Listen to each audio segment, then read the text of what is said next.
Aujourd'hui, je vous montre deux albums pour le prix d'un. Ça s'appelle The Nice House on the Lake. C'est écrit par James Tynion the Fourth, le quatrième de la famille, et puis dessiné par Alvaro Martinez Bueno. Tome 1 et tome 2 pour avoir l'histoire complète, c'est sorti chez Urban Comics. Comme le dit le titre, il s'agit d'une jolie petite maison qui se trouve au bord d'un lac. Voilà, c'est tout pour aujourd'hui. À bientôt. Non, je plaisante.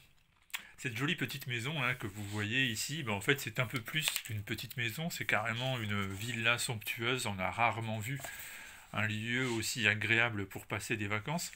Et c'est là justement qu'une douzaine d'individus très hétéroclites vont se retrouver, ils ont été invités par courrier, par mail. Vous voyez, il y a même des pages qui ressemblent à du courrier électronique qui sont insérées dans l'histoire.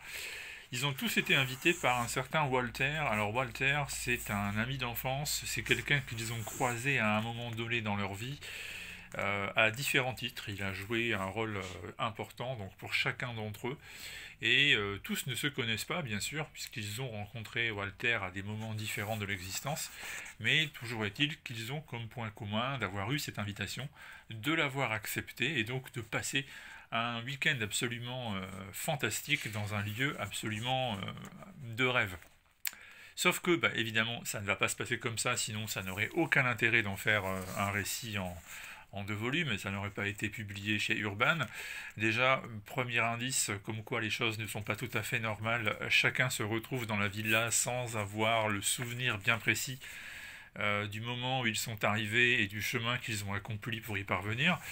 Et puis surtout, une fois qu'ils vont être à l'intérieur de cette ville-là, ils vont apprendre que le monde extérieur n'existe plus. Il s'est passé une catastrophe qui fait que l'humanité a été exterminée.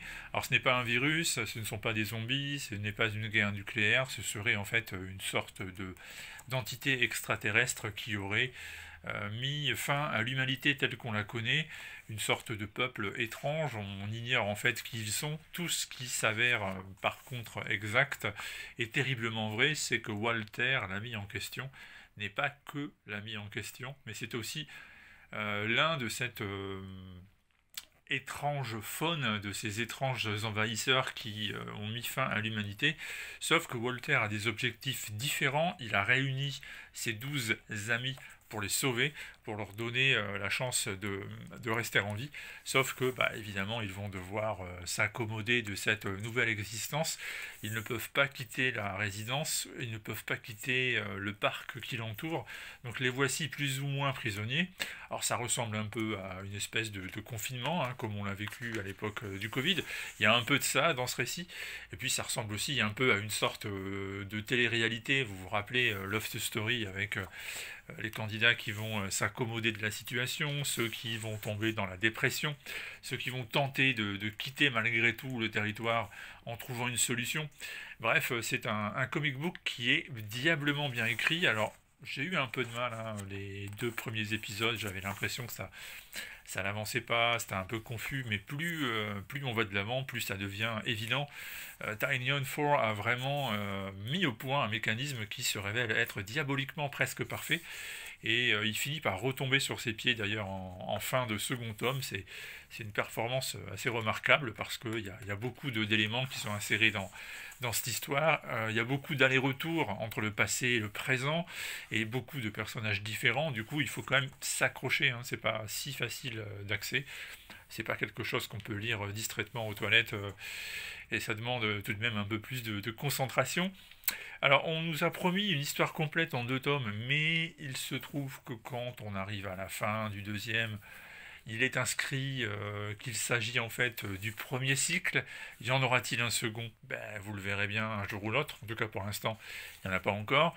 Et ces deux albums ont été publiés dans un grand format luxueux, très très beau format que propose Urban maintenant de plus en plus souvent, avec même un signé en tissu qui permet de marquer la page. Si vous souhaitez faire une pause, comme ça vous retrouverez très facilement où vous en êtes. Et puis vous voyez, hein, pendant que je vous parle, évidemment, les dessins de Martinez Bueno qui défilent, un style presque photoréaliste, on a l'impression qu'il travaille à partir de fichiers images.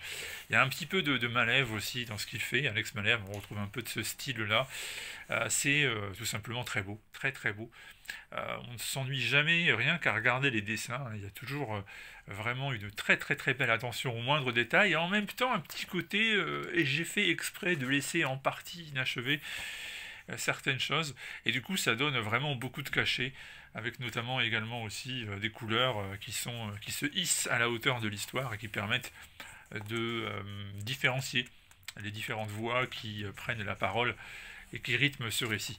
Donc une très bonne surprise de la part de Urban, d'abord parce que l'histoire elle tient vraiment la route, et puis ensuite parce que je répète, l'édition elle est de très très belle qualité, hein, c'est vraiment très beau, il n'y a rien à dire. On en redemande si tous les comic books de ce type étaient publiés dans un format de ce genre. Notre bibliothèque serait très très très belle. Après, elle serait aussi très très très lourde, hein, parce que ce sont deux albums qui pèsent leur poids. Mais je répète, ils sont très très beaux. Sur ce, merci d'avoir suivi la vidéo. Sachez que ce soir, dans quelques heures, dans 2-3 heures, le volume du mois d'avril, le 34e numéro de Univers Comics, le mag, sera disponible. Vous pourrez retrouver tout un chapitre sur l'actualité concernant Flash. Vous aurez le Berserker à l'intérieur. Vous aurez aussi Tex, le cowboy italien, toutes les revues de presse, des sorties du mois écoulé, bref. On se donne rendez-vous tout à l'heure pour le mag. A très vite.